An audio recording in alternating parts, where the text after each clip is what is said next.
Hello friends मु रंजन आपण को स्वागत करछु मोर यूट्यूब चैनल को।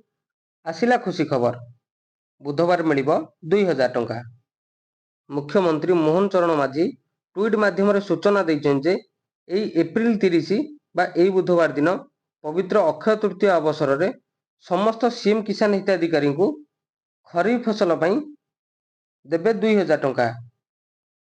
सेही दिन 50 लाख चाषी को बंटा जिवार सूचना दैछन्ती मुख्यमंत्री। चाषी मानक उन्नति ପାଇଁ राज्य सरकार वर्षक दुईटी किस्ती रे 4000 टंका प्रदान करती। प्रथमटी नुआखाई समय एवं द्वितीयटी अक्षय तृतीया समय। जमिति सीएम किसान वर्षक तीनोटी किस्ती रे 6000 टंका प्रदान करे, सेही भली राज्य सरकार वर्षक दुईटी किस्ती रे 4000 टंका प्रदान करती। जहा फल जड़े चाषी को वर्षक 10,000 टंकार सहायता मिलता है। एवं जो मानकर जमी नहीं, जो माने लैंडलेस बा भूमिहीन सेई माननकु सरकार वर्षकु 12,500 टंका प्रदान करती। प्रथम किस्ती रे 5,000, द्वितीय किस्ती रे 5,000 और तृतीय किस्ती रे 2,500। तो को माने या पाइबे देखो, जो मानकर जमी नहीं, जो माने पशुपालन कुकुड़ा चाष एमती जो अन्य छेली चाष हो बतक चाष हो यही सब चाष जो माने करती सीएम किसान द्वारा निजको रेजिस्टर करचंदी, तो सेही मानको ही मिलिबो 12,500 टंका। आर आवेदन कथा कहबा, जदि आपण एपर्यंत आवेदन करि नाहंती एबे भी आवेदन चलीची, आपण पोर्टल माध्यम रे आवेदन करंतु। आपण सीएससी सेंटर जांतु किंबा जनसेवा केंद्र को जाई आवेदन करि नियंतु। तापर हम आलोचना करिबा जे आपण लिस्ट रे केमिति देखि परिबे जे आपण नाटा। देखंतु आपण कुआडे न जाई निज घरे बसी लिस्ट रे देखंतु जे आपण ना अछि कि नै। जदियो आपणक ना लिस्ट रे अछि तेबे आपणको 30 तारिख दिन बा बुधवार दिन आपणको पैसा मिलिबो। जदियो लिस्ट रे नाही तेबे आपणको मिलिबो नाही। जो चलंतु आमे देखिबा जे केमिति आपण लिस्ट रे देखिबे निज मोबाइल रे। मात्र 2 सेकंड रे म आपणको बतै दउची। आपण एठी देखंतु होम पेज को आसंतु, एठी सर्च करंतु किछि ना अति सहज सीएम किसान लिस्ट, सीएम किसान लिस्ट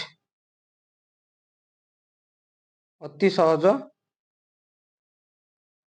आपण एठी सर्च कर दियंतु। सीएम किसान लिस्ट रे देखंतु प्रथम जोटा आसिला सीएम किसान, देखंतु ई जो ओडियाटा लेखा आसुची आरी ऊपर क्लिक करंतु। एबे देखंतु आसुची डिस्ट्रिक्ट नेम, ब्लॉक नेम एवं ग्राम पंचायत नेम। आपण डिस्ट्रिक्ट नेम ऊपर क्लिक करंतु एवं आपणकर जो डिस्ट्रिक्ट बा जिला ता ऊपर सिलेक्ट करंतु। अति सहज, किछि नंबर दवा पड़िबोनी, किछि नै। तापर ब्लॉक, आपणकर जो ब्लॉक से ब्लॉक ऊपर क्लिक करंतु। ब्लॉक देला परे ग्राम पंचायत बा यूबेल जहा रहउची आपणकर ता ऊपर सिलेक्ट करंतु। कला परे व्यू ऊपर क्लिक करंतु। किछि आपण दवा पड़िबोनी, देखंतु सीधा पळे आसिला पीडीएफ डाउनलोड एसएमएफ बा स्मॉल मार्जिनल फार्मर एपटे एलएच जो माने लैंडलेस रहउचंती ताकर। तो आपण एडी मिडल ऊपर क्लिक करंतु। देखंतु डाउनलोड हो जाईची। एटी देखंतु म आपन डायरेक्ट लिस्ट देखै दउची। पूरा पूरी लिस्ट चली आछि। प्रथम देखंतु किसान आईडी बा आपनकर जो आईडी नंबरटा से रहिला। तापर विलेज नेम, आपण पंचायत रे आपण गां नै कि आपण देखिबे पंचायत रे विलेज नेम। तापर बेनिफिशियरी बा आपण ना, तापर आपणको बापा ना किबा आपणको हस्बैंड को ना एटी आपण देखि परियो। जदि मेल बा पुरुष ताले आपणकर बापा ना, जदि फीमेल ताले हस्बैंड को ना रहिबो।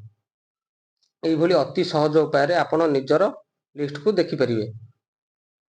तापरे आमे जिबा ई केवाईसी। ई केवाईसी जदि आपण करि नाहंती ए पर्यंत ताले ई केवाईसी करि नियंतु, अन्यथा आपण एई सुविधा रु वंचित हेबे बा आपनको 30 तारिख दिन पैसा आसीबो नाही। जदि आपण भाबुचंती जे पूर्वरु आपण अप्लाई करिथिले, जदि आपण भाबुचंती जे पूर्वरु आपनको पैसा अकाउंट को आसीची तेबे आपण भूल। कारण पूर्वरु आसिले मध्य जदि आपनकर ई केवाईसी नाही ताले एथर पैसा आसीबो नाही। सरकार ई केवाईसी मैंडेटरी करिसंती, आपनको जाहाले ई केवाईसी करबाउ पड़िबो। तो एठी आपण घरे बसी निजर स्थिति चेक करंतु। जदि आपनकर ई केवाईसी अछि ଆପଣଙ୍କୁ ଆବଶ୍ୟକ ନାହିଁ। ଯଦି ଆପଣଙ୍କର ଇକେୱାଇସି ନାହିଁ ତାହେଲେ ଲିଷ୍ଟରେ ଆପଣଙ୍କ ନାଁ ଥିଲେ ବି ଆପଣଙ୍କୁ ପଇସା ଆସିବ ନାହିଁ। ସେଥିପାଇଁ ଆପଣ ଏଇଠି ଚେକ୍ କରିଦିଅନ୍ତୁ ଯେ ଆପଣଙ୍କର ଇକେୱାଇସି ଅଛି କି ନାହିଁ।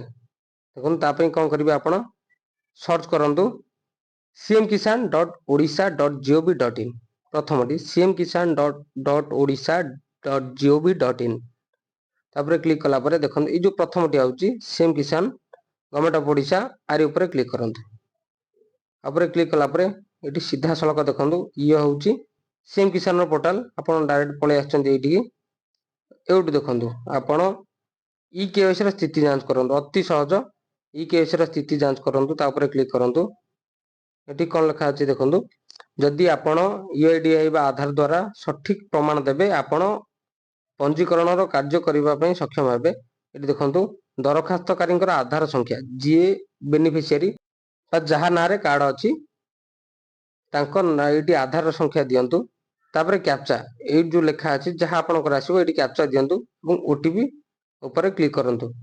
କ୍ଲିକ୍ କଲା ପରେ ଯଦି ଆପଣଙ୍କୁ ଦେଖାଉଛି ଇକେୱାଇସି ଅଛି ତେବେ ଇକେୱାଇସି ଆପଣଙ୍କୁ କରିବାର ଆବଶ୍ୟକ ନାହିଁ। ଯଦିଓ ନାହିଁ ତାହେଲେ ପାଖରେ ଥିବା ସିଏସି ସେଣ୍ଟର ବା ଜନସେବା କେନ୍ଦ୍ରକୁ ଯାଇ ଆପଣ IRIS ଯୋଉ ଲେଖା ଅଛି ଦେଖନ୍ତୁ IRIS ବା ଫିଙ୍ଗରପ୍ରିଣ୍ଟ ଦ୍ୱାରା ଇକେୱାଇସି କରିନିଅନ୍ତୁ। କାରଣ ଆପଣ ଘରେ ୟାକୁ କରିପାରିବେ ନାହିଁ, ଯେହେତୁ ଆପଣଙ୍କ ପାଖରେ ଫିଙ୍ଗରପ୍ରିଣ୍ଟ ମେସିନ୍ ନାହିଁ କିମ୍ବା IRISର ମେସିନ୍ ନାହିଁ। ସିଏସି ସେଣ୍ଟରକୁ ଆପଣ ଯାଇ କିମ୍ବା ଜନସେବା କେନ୍ଦ୍ରକୁ ଯାଇ ତୁରନ୍ତ ଆକୁ କରିନିଅନ୍ତୁ। ଆକୁ କରିବା ଦ୍ୱାରା ଆପଣଙ୍କର କୌଣସି ବାଧା ସୃଷ୍ଟି ହେବ ନାହିଁ 30 ତାରିଖ ପଇସା ଆସିବା ସମୟରେ। ଆଜି ପାଇଁ ଭିଡ଼ିଓରେ ଏତିକି।